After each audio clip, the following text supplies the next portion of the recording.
我現在給你一杯保存了20億年的老水，你敢喝嗎？這不是冰川水，不是深海水，也不是幾萬年前凍在南極冰層裡的古老液體，而是一杯從地下3000米深處抽出來，已經與世隔絕了20億年的水。更離譜的是，真的有科學家喝過，喝完之後他給出的評價是又鹹又苦又澀，還有一种說不出來的金屬味，喝起來讓人惡心的想吐。但相比味道，更讓科學家震驚的是另一件事情，他們竟然在这些20亿年前的水裡发现了生命存在的迹象。那麼問題來了，20億年前的水為什麼能保存到今天？裡面的生命又是靠什麼活下來的？而這個發現為什麼會讓很多科學家突然重新燃起尋找火星生命的希望？今天咱們就來聊聊地球上最古老的一杯水。先說一個很多人可能沒意識到的問題，你今天喝下去的這杯水，可能昨天還在海洋裡，幾年前它可能是一朵雲，幾萬年前它可能被鎖在冰川裡，甚至幾十萬年前它可能還在某条河流中流淌。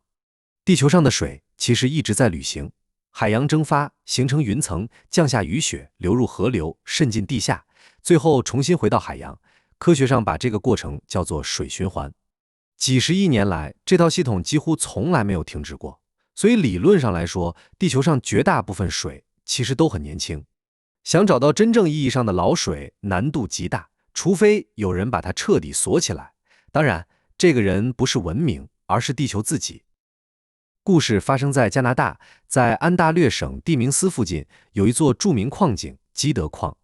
它從1966年開始開採，隨着礦井越挖越深，人們發現這裡似乎不僅僅藏着金屬礦石。2013年，一支來自多倫多大學的研究團隊進入地下2400米深處進行調查。就在礦床裂縫裡，他們發現有液體正在緩慢滲出。最開始，大家以為只是普通地下水，可檢測結果出來以後，研究人員全都愣住了。這些水裡的化學成分非常特殊。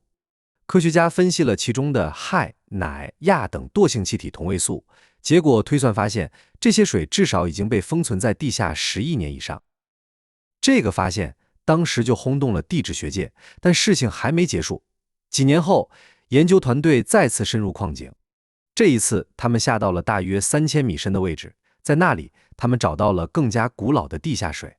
經過重新分析，科學家給出的結論是，這些水已經在地下安靜地待了大約20億年。最高估算值甚至可能達到26.4億年，這是目前人類發現的最古老的液態水。要知道，20億年前是什麼概念？那個時候恐龍還沒有出現，別說恐龍了，連魚類都沒有。地球上甚至還沒有複雜的多細胞動物，大氣中的氧氣含量也遠遠低於現在。而這些水居然從那個時代一直保存到了今天，它們就像一個液態時間膠囊，把20億年前地球的部分信息完整保留了下来。而最有意思的是，有位研究人員決定幹一件所有人都想幹，但未必敢幹的事情，嘗一口。畢竟，誰能拒絕喝一次來自20億年前的飲料呢？結果，他很快後悔了。根據他的描述，這些水比普通水更加粘稠，鹽度大約是海水的3倍。入口之後，先是濃烈的鹹味，接着是苦味，隨後還有澀味和明顯的礦物金屬味，整體感覺非常糟糕。為什麼會這樣呢？原因其實不難理解。20億年的時間裡，這些水一直被困在岩石縫隙中，周圍的礦物不斷溶解進去，鐵、硫、鈣、鎂各種離子慢慢積累，卻沒有任何新的水源進入稀釋，時間越長，濃度越高。可以說，這根本不是水，更像是一鍋熬煮了20億年的超級礦物湯。而且還有一個細節非常神奇，這些老水剛從地下流出來的時候其實是透明的，但只要接觸空氣，幾分鐘後就會慢慢變成橙黃色。原因是水中的鐵元素迅速發生氧化，看起來就像鐵鏽水一樣。不過真正讓科學家激動到睡不着覺的，還不是這杯水難喝，而是他們在水中發現的生命，一些極其簡單的微生物。他们很可能已經在地下深處與世隔絕地生活了數十億年，沒有陽光，沒有植物，沒有氧氣，沒有白天黑夜，甚至沒有四季變化。那麼問題來了，他們靠什麼活着？答案相當硬核。科學家認為，地下岩石中含有鈾、土等放射性元素，這些元素會持續衰變，釋放能量，分解周圍的水分子，產生氢氣。微生物再利用氢氣、硫化物、二氧化碳等物質，完成類似化學合成的代謝過程。簡單來說，它們不需要太陽，它們依靠的是地球內部源源不斷提供的能量。這意味着什麼？